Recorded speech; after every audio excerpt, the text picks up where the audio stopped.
18h30 sur France Bleu, Bray-Zizel. Chose promise, chose due, on vous l'avait annoncé, il est là dans nos studios. Arthur Révé est notre invité ce soir. Bonjour Arthur. Bonjour. Merci d'avoir accepté notre invitation, de t'être arrêté donc dans nos studios à l'occasion de ton passage en Bretagne. Ce sera demain à la Carène de Brest. Exactement. Ouais. En première partie de Louane. Du coup. C'est ça. Et tu viens donc nous présenter ton premier single qui est sorti il y a quelques jours à peine, French Kiss, bien sûr. On parlera aussi du futur album à venir, bien sûr. Mais avant, je voulais revenir un petit peu sur ton parcours, tout simplement. Parce qu'on peut rappeler que tu as 19 ans. C'est ça. Non, 20 ans. 20 ans. J'ai du mal à m'y faire, mais 20 ans, voilà. Ça va venir, t'inquiète pas. Tu es auteur, compositeur, interprète également. Exactement. Comment elle est venue cette passion-là de la musique? Comment elle est venue tout simplement l'envie de jouer de la musique? En fait, c'est marrant parce qu'on me pose souvent la question et je crois que j'ai trouvé la réponse il n'y a pas longtemps. Il y avait, à 6 ans, il y avait un copain, en fait, chez lui, il y avait une guitare. Et avec mon frangin, on s'amusait à jouer avec. Et puis on a vite voulu prendre des cours, comme lui qui prenait des cours. Et puis voilà, puis après, nous, ça nous a vachement plu. J'ai fait du solfège, j'ai fait du chant. Et maintenant, je fais de la musique. T'as commencé en guitare classique? Exactement, oui. D'accord, en règle générale, les jeunes qui commencent la musique comme ça seraient plus tentés par l'électrique, au final? Ouais, c'est venu après. Ouais, bon, non, ça m'est pas venu après, en fait, j'avais envie très tôt, mais j'ai commencé par la guitare classique parce qu'il y avait des cours de guitare classique. Et c'était une très bonne idée de mes parents d'ailleurs, parce que c'est eux qui m'ont un peu poussé à faire de la guitare classique plus que de la guitare électrique. Ça, c'est venu après, plus tard, au collège, en fait. Où ils m'ont offert une guitare électrique, là je me suis... Mais en fait du coup, apprendre la guitare classique d'abord, ça te pose les bases, t'apprends le solfège, t'apprends... En fait toutes les bases, tout ce qui te permet après de déchirer dans le reste. Et, donc, voilà. C'est plutôt le cas, on t'écoutera d'ailleurs tout à l'heure en live. Avant, pour parler un petit peu de ton parcours, c'est pas ta première incursion dans la musique, en solo, j'entends. Puisqu'avant, du côté de Morlaix, je crois bien, tu faisais partie d'un groupe qui s'appelait Prime. Et avec lequel vous étiez passé dans une émission sur France 2 il y a quelques années maintenant, c'était en 2012, je crois. Fin 2011, je crois que c'était décembre 2011. Dans l'émission La Grande Battle. Avec Nagui, Jean-François Zigel, ouais. C'était une super expérience. En fait, on avait repris un morceau de classique, c'était le Vivaldi, il était Presto de Vivaldi. Et on avait posté une vidéo sur le site du casting, et on avait été pris, donc c'était une super expérience qu'on a fait un prime... En direct sur France 2 le 6 décembre. Et donc, c'était une super expérience pour des jeunes de 16 ans parce qu'on se pointait dans un truc en fait qui était hyper impressionnant et à la fois on voyait l'envers du décor, donc c'était super. Et puis dans un autre style musical aussi surtout, parce que tu parles de Vivaldi à l'instant quand même, c'est du pointu là pour le coup. En fait on l'a repris en façon métal, donc, mais un autre style musical, mais c'est super intéressant aussi d'être ouvert à tout parce qu'en fait tout est lié, puis je pense que c'est une force aussi de s'ouvrir, d'avoir cette ouverture. Faut préciser aussi qu'au cours de ton parcours, tu étais au lycée à Tristan-Corbière, étudiant en fac de médecine. Oui, aussi pas longtemps, mais... Pas longtemps, parce que t'as tout lâché pour te consacrer pleinement à la musique aujourd'hui. Exactement, oui. Je me suis vite rendu compte que... En fait, j'ai commencé à travailler avec Yann, qui est mon réalisateur, en fait. J'ai commencé à travailler avec mon groupe. On peut le citer, Yann Cortella. Yann Cortella, ancien batteur d'Indochine. Ouais, exactement, c'est ça. Mais qui a bien d'autres choses sur son CV. C'est vrai. Notamment la réalisation de l'album de Brigitte Fontaine, d'un des albums de Brigitte Fontaine. Il a travaillé avec Kigelin, etc. Enfin, il a un super CV, c'est un super mec. Et je l'ai rencontré suite à cette émission. Et puis avec mon groupe, on a commencé à travailler avec lui, il nous réalisait. Donc on l'a payé pour enregistrer quelques morceaux. Et progressivement, en fait... Moi, je voulais en faire ma vie, il l'a vu, donc on a commencé à travailler ensemble. Ça a toujours été une envie, ça, de faire ta vie grâce à la musique. Et j'ai toujours rêvé de ça, et puis à ce moment-là, en fait, j'ai eu l'opportunité de le faire. Il m'a offert cette opportunité, et du coup, j'ai foncé, quoi. Et les deux autres membres du groupe, ils voulaient pas t'accompagner dans cette aventure-là? Pour eux, c'était juste un loisir ou... À la fois, c'était juste un loisir, et puis c'est un projet qui était détaché. En plus, nous, on a réalisé nos trucs, nos morceaux. Et après le groupe s'est dissous. C'est dissous parce que c'est des choses qui arrivent et tout, mais je suis en super contact avec les membres du groupe, avec le batteur, le bassiste et tout, on reste en contact. Et effectivement, ils ne voulaient pas en faire leur métier, sauf le batteur qui lui continue des projets également sur Paris. Donc voilà. Donc on le disait, tu ne vis plus que pour ta musique aujourd'hui. Est-ce que c'est pas une manière de se mettre un petit peu en danger aussi? Non, parce que ça paraît, c'est Yann qui m'a mis ça dans la tête, mais il a totalement raison, en fait, de se mettre en danger. Demain, je descends en escalier, je me pète la figure et je suis mort, et ça se termine là, quoi. Non, je me mets pas en danger, parce qu'en plus, maintenant, je peux faire... En fait, quand on a travaillé sur cet album avec Yann, moi, j'ai appris aussi le métier. Donc, j'ai appris la réalisation, j'ai appris l'arrangement, j'ai appris moi j'écris, je compose, donc je m'en sortirai toujours. Alors si ce projet-là, si ça fonctionne, c'est génial et j'y crois, heureusement que j'y crois, on est plusieurs à y croire, j'ai l'ambition de réussir dans ce projet, mais si ce projet-là devait s'arrêter plus tard ou si à un moment je veux faire autre chose, je pourrais toujours m'en sortir dans la musique. En fait. Alors après cette première rencontre donc avec Yann Cortella, tu commences à travailler déjà sur tes propres morceaux, sur tes propres compositions? Ouais, exactement, sur mes morceaux. Et ça a dû lui plaire au final, puisque tu as enregistré 6 titres, ensuite en septembre de l'année dernière, si ma mémoire est bonne. Tu es très bien informé. Qu'est-ce qui s'est passé ensuite avec ces 6 titres-là en poche? En fait, à la base, on devait enregistrer 4 titres, mais on n'a pas réussi à en choisir 4 dans le lot, donc on en a enregistré 6. C'est plutôt une bonne nouvelle. Et ce qui est super cool, c'est rassurant. Et après, on a enregistré ces 6 titres, et puis après on s'est mis à démarcher à partir de janvier. Et ça a tout de suite pris en fait. Ça a tout de suite pris au niveau des maisons de disques, on avait des touches. Et puis après, mon manager Jean-Philippe Cuny nous a rejoints. Il était sur Genève et puis il a entendu les titres, c'était génial et tout. Donc il a rejoint le projet. Et après, on est arrivé en maison de disques à Mercury, quelques rendez-vous. Et ils nous ont signé en juin dernier. Tu as signé pour 3 albums avec Mercury. Le premier, alors, parce qu'on entend ton single sur toutes les radios en ce moment, ça tourne beaucoup. Mais en ce qui concerne l'album, où est-ce que ça en est actuellement? Est-ce qu'il est déjà terminé? Est-ce que tu as déjà tout écrit? Ou au contraire, il reste encore un petit peu à travailler dessus? Non, l'album est terminé en fait. Enfin, j'ai tout écrit, tout composé, on a tout enregistré. Maintenant, il reste un petit peu de mixage sur certains morceaux. Tout n'est pas mixé, mais tout est enregistré, tout est prêt. Maintenant, en fait, on joue sur scène. Les morceaux, effectivement, est joué en radio. Donc, on commence à se déclarer, on commence à aller chercher le public. Et l'album sortira quand il devra sortir. Et à quoi il va ressembler cet album alors? Est-ce qu'on peut en avoir au moins quelques pistes quoi? C'est un album, c'est super dur de faire rentrer dans une case en fait, mais ça va être folk, électro. En fait, tout tourne autour d'une guitare acoustique. On a développé un univers électro autour. Et les chansons, il y a un petit peu de tout. Il y a des love songs, il y a des chansons. Moi, j'écris sur ma vie en fait. J'écris sur mes émotions, sur des sentiments, sur des périodes de ma vie. Donc je pense qu'il est assez complet. Je sais pas quoi dire de plus en fait. C'est super dur de décrire un album sans jouer les chansons en fait. Alors justement, en parlant de jouer des chansons, la transition elle est toute trouvée, merci beaucoup. Parce que tu as accepté de nous jouer justement ton premier single qui s'appelle French Kiss. Tu as choisi de nous le jouer, je te laisse t'installer si tu veux à ta guitare, en guitare acoustique, guitare-voix s'il vous plaît, dans les studios de France Bleu Brésil. Pour vous ce soir, Arthur Révé nous joue son tout premier single que vous avez sûrement déjà entendu chez nous, en version acoustique, c'est French Kiss.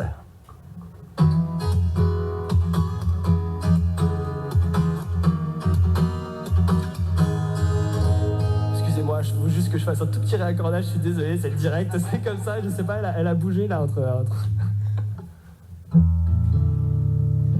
C'est ce qu'on appelle évidemment les conditions du direct, sinon c'est moins marrant. Bien sûr, le temps de se réaccorder. C'est Arthur Révé, notre invité ce soir sur France Bleu Brésil, une session live qu'il vous propose. Son tout premier single s'appelle French Kiss, guitare-voix. Est-ce que tu es prêt? Je suis prêt, excuse-moi. Ah mais je t'en prie.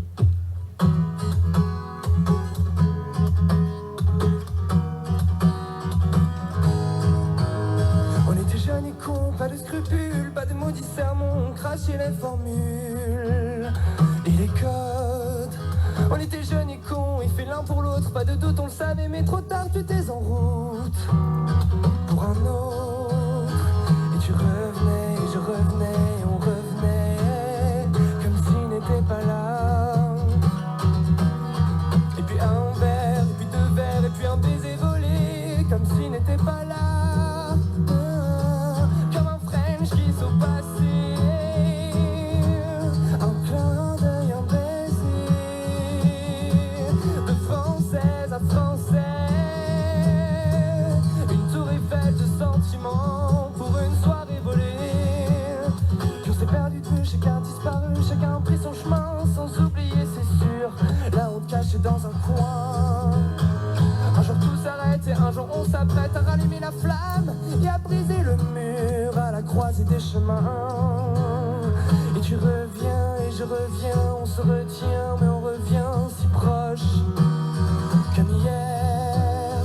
Et tu reviens et je reviens, on se retient mais on revient, plus de honte, c'était hier. Comme un French kiss au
dans ma mémoire, comme un French kiss au passé,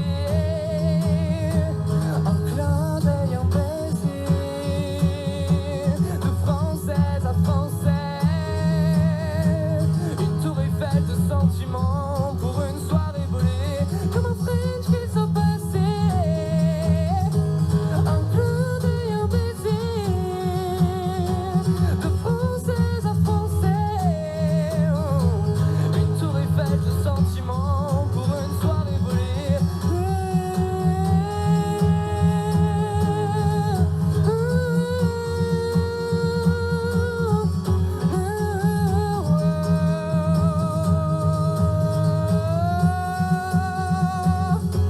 Comme un French qui se passait. Arthur Rêvé en live sur France Bleu Brésil, c'était French Kiss à l'instant en acoustique, guitare-voix. J'en prie Arthur, viens rejoindre notre table. Ce titre, French Kiss, qui tourne donc sur toutes les radios, on l'a dit, depuis un moment maintenant, ce single-là, il a eu une résonance un petit peu particulière, je pense, vis-à-vis du public, vis-à-vis de l'image, de l'imagerie que tu utilises. Tu parles de la Tour Eiffel, tu parles des Français, après les événements tragiques qu'il y a eu à Paris. Ça a eu une résonance particulière dans le public. Est-ce que ça, tu t'en es rendu compte ? Ouais, je m'en suis rendu compte parce que j'ai reçu quelques messages, mais en fait, c'est une malheureuse coïncidence, en fait, je pense, parce que c'est pas du tout la chanson avant. Ouais, j'ai écrit la chanson avant, elle est sortie en fait, c'est vraiment bizarre parce qu'elle est sortie l'après-midi, en fait, précédant les attentats. Ouais, j'ai reçu des messages, mais des messages super bienveillants, mais j'ai pas envie d'utiliser la mort de centaines de personnes pour en faire l'éloge. Ce qui est un but tout à fait louable de ta part. Mais c'est vrai que c'était plus dans le sens émotionnel de la chose, tu vois, dans le sens où il y a eu cette résonance tout de même. Je me demandais comment on fait à 20 ans pour garder les pieds sur terre quand on a tout ça qui nous arrive dessus, les premières parties, les concerts devant plus de 9000 personnes. Ouais. Ce qui t'est déjà arrivé, c'était à Genève, en mai dernier. L'Arena de Genève, One FM Star Night. Comment on fait pour garder les pieds sur terre ? Parce qu'on a du monde derrière qui nous secoue un peu de temps en temps quand même. Qui nous secoue, non, mais en tout cas, en fait, j'ai la chance d'être super bien entouré. Et je pense que c'est un luxe. J'ai conscience en fait de cette chance-là. Parce que moi en fait, contrairement à tous les artistes qui passent par les télécrochets, en fait, moi, j'ai pas été projeté là-dedans. J'ai pas été projeté là-dedans en fait, et du coup en fait pas de célébrité immédiate et violente. Voilà, Tout se passe marche par marche, on savoure chaque petite victoire, et du coup j'ai conscience de tout ce qui se passe. En plus, ce que je disais tout à l'heure, c'est que j'apprends le métier en même temps, donc je sais que tout tombe pas comme ça, et puis non, je prends le bon, et puis moi je garde les pieds sur terre, parce qu'en plus géographiquement, moi je suis en Bretagne, je suis un peu loin de tout Paris, tout ce truc un peu... non, et puis j'ai pas encore la notoriété de grands artistes, donc... Mais les choses, elles avancent plutôt bien, quand même, pour toi, côté musique. Tu es associé en ce moment même à la tournée de Louane. Tu fais sa première partie, c'est d'ailleurs la première partie que tu feras demain à la Carène. C'est ça. Comment ça s'est passé, cette association-là ? Comment la rencontre a opéré ? Alors, en fait, c'est parce que je suis signé à Mercury comme Louane, et c'était une idée de mon directeur artistique, qui s'appelle Dominico, et que comme Louane partait en tournée, en fait, il a trouvé que c'était une super idée, on a à peu près le même âge, et puis j'ai rencontré Louane, c'est une personne super, et mes morceaux lui ont plu à son équipe, et du coup, en fait, ça s'est fait tout seul, ouais. Et à son public, au final, parce que vous avez un public à peu près familial tous les deux. Moi je sais pas encore parce que le morceau sort tout juste, mais c'est vrai que mes morceaux ont l'air de toucher un public assez familial, ouais, c'est vrai. T'as pas trop de pression justement à te retrouver sur de telles scènes, 9000 personnes, on le disait tout à l'heure, à Genève, c'est tout de même impressionnant pour un jeune musicien qui débute là. Ouais, c'est super impressionnant, mais c'est... Alors ça c'est un truc, j'en parle souvent aussi avec des amis et tout. Pour moi, c'est plus impressionnant de jouer devant 10 personnes que de jouer devant 9000. Alors c'est vrai que 9000, ça te fout un petit truc, il y a un truc qui se passe dans ton ventre, quoi. Mais devant 10 personnes, en fait, les gens, ils se sentent agressés quand tu les regardes et tout. Alors que devant 9000, les gens, ils cherchent ton regard, les gens, ils sont là, ils sont vraiment présents. Il y a une espèce de tension dans le public qui est palpable et un truc qui est vraiment grisant. Et donc, non, au contraire, c'est super cool devant plein de monde, ouais. On le disait tout à l'heure également, le premier single French Kiss est disponible, il est déjà sorti. L'album, il sortira quand il sortira. Courant 2016. Courant 2016, on a déjà un petit début de date. Tu te poses pas trop de questions en tant qu'artiste, justement, que ce soit dans la manière d'appréhender tout ce qui t'arrive, mais aussi bien dans l'écriture de tes chansons peut-être? Je me remets en question tout le temps, ouais, au niveau, que ce soit au niveau de l'écriture, de la composition, de la musique, et puis même psychologiquement, parce que même si je dis que je suis cool par rapport à ce qui se passe maintenant, garder les pieds sur terre, c'est vrai que c'est super chaud, parce que je me fais régulièrement des crises existentielles, je suis quelqu'un qui pense beaucoup et peut-être trop. Et puis ma situation va être aussi bien entourée que tout se passe... ça se passe pas facilement, mais ça se passe rapidement et c'est pas précipité en fait, donc c'est quelque chose d'incroyable pour moi, parce qu'à 20 ans en plus, je peux vivre de ma musique, c'est ce qui est tout bonnement incroyable, pareil. Donc, non, je réfléchis beaucoup, je m'en mets beaucoup en question, et que ce soit dans ma musique ou dans ma vie de tous les jours, quoi. Qu'est-ce qui est difficile dans tout ce que tu vis en ce moment? Ça a l'air tellement simple en fait quand on parle. Il y a plein de choses qui sont difficiles, ouais, mais c'est parce que je suis hyper positif en fait, je pense, mais il y a plein de choses qui sont difficiles. Le travail, on s'acharne, on cherche les arrangements, on cherche toujours de nouvelles idées et tout, mais c'est pas un mauvais difficile, ça c'est pas laborieux en fait. Et après, ce qui est difficile, c'est les relations avec les gens, parce que du coup, c'est quelque chose d'assez spécial qui m'arrive. Et beaucoup de gens, souvent on pense que il y a des cons partout, je pense, donc il y a des artistes qui vrillent. Mais il y a pas plus de cons chez les artistes, je pense, que chez tout le monde. Et les gens s'imaginent que tu vas changer, que tu vas arriver dans un monde comme ça. Et finalement, c'est eux qui changent par rapport à toi. Et ça, c'est chiant, parce que des gens qui changent par rapport à toi, tu peux pas avoir une réaction normale avec ces gens-là qui sont pas normaux avec toi. La manière de les appréhender, et du coup, tu te retrouves dans un cercle vicieux, et ça c'est assez pesant, en fait. Mais à côté de ça, c'est ce que je disais tout à l'heure, je suis super bien entouré, donc... Et ça sent que tu as les pieds sur terre, en tout cas ça se voit et ça se sent dans tout ce que tu dis, dans tout ce que tu expliques. Et effectivement, c'est cool. Tu as choisi pour terminer cette émission de nous jouer un dernier morceau. Ouais. Ça, c'est très sympa puisque on peut dire, c'est une exclue. Exactement. Ouais. C'est complètement une exclue, même le morceau que tu as choisi de nous jouer, il va apparaître sur le futur album. Exactement, ouais. C'est une balade qui s'appelle Ce Soir. On va te laisser t'installer à ta guitare. Arthur Révé est notre invité ce soir, session acoustique inédite sur France Bleu, Bray-Zizel, rien que pour vous.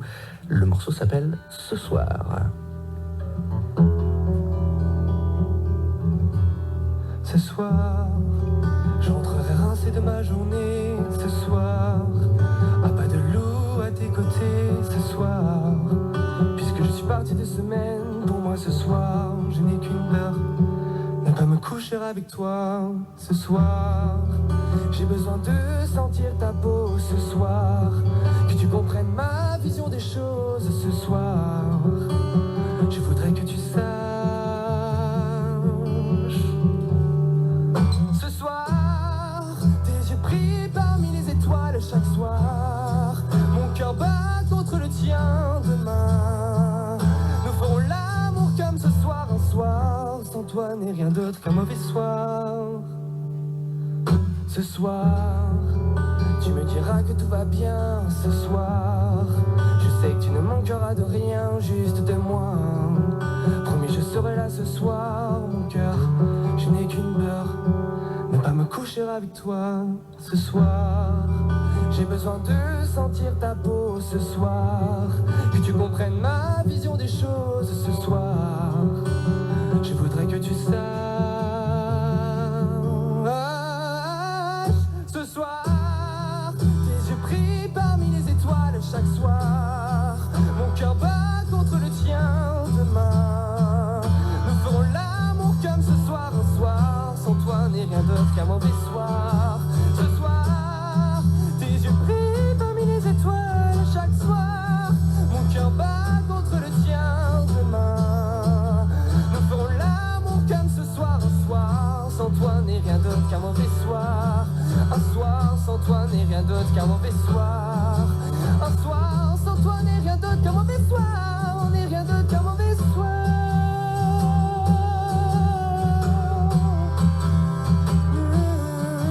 Ce soir, tes yeux brillent parmi les étoiles chaque soir. Mon cœur bat contre le tien demain. Nous ferons l'amour comme ce soir, un soir sans toi n'est rien d'autre qu'un mauvais soir. Arthur Rêvé en live sur France Bleu, Bray-Zizel avec le morceau ce soir, morceau inédit tiré du futur album d'Arthur Rêvé, à sortir donc courant 2016. On n'a pas donné de date précise, mais c'est normal, c'est parce qu'elle n'existe pas encore. Mais le premier single, French Kiss, il est d'ores et déjà, lui, disponible dans toutes les bonnes crèmeries. Et puis bien sûr, on rappelle le concert demain à la Carène de Brest, en première partie de Louane. Exactement. Il reste quelques places d'ailleurs, précipitez-vous. Je suis pas sûr. Je suis pas sûr qu'il reste des places parce que je regarde mon manager derrière la vitre. Ouais, il me fait un signe de main que je ne peux pas faire à la radio. Il doit en rester 2 ou 3, nous dit-il, donc il faut vraiment les précipiter. Exactement. Ouais. Et puis pour les gens qui aiment ce qu'ils ont entendu, là, ils peuvent aussi vivre l'aventure avec nous parce qu'on a un Facebook. C'est exactement ce que je vais demander, même le site officiel. Et un site qui est en construction, donc vous pouvez nous rejoindre sur le Facebook Arthur Rêvé. Le morceau French Kiss est disponible dessus et des photos de la tournée si vous voulez vivre cette aventure avec nous. Voilà. Et bon, même pas besoin de moi pour faire ta promo en fait. Ouais, je me fais fouetter tous les soirs en fait. Je me fais fouetter tous les soirs et je reçois un recommandé par jour de la part de la maison de disques. C'est sympa, tu as l'air d'avoir un manager très sympathique. Le concert, on le rappelle, c'est demain à la Carène de Brest, première partie de Louane. Il y a là une date importante aussi à citer, c'est celle du 13 décembre prochain, puisque c'est quand même sur la scène de l'Olympia. Ouais, ça c'est exceptionnel. Comment tu te sens justement? Tu as déjà fait une scène sur l'Olympia en vrai. Ouais, c'est ce qui est assez incroyable en fait pour moi, c'est que c'est la deuxième fois que je monte sur la scène de l'Olympia. C'est une salle magnifique et c'est une salle mythique et c'est même un honneur en fait de jouer là-bas. Retenez bien ce nom, Arthur Rêvé, vous allez en entendre parler pendant longtemps à mon avis. Merci Arthur d'avoir accepté notre invitation ce soir. Merci. J'espère qu'on se reverra pour la sortie de l'album du coup. Avec grand plaisir. Ça marche, le rendez-vous est pris, merci, à bientôt. En cuisine,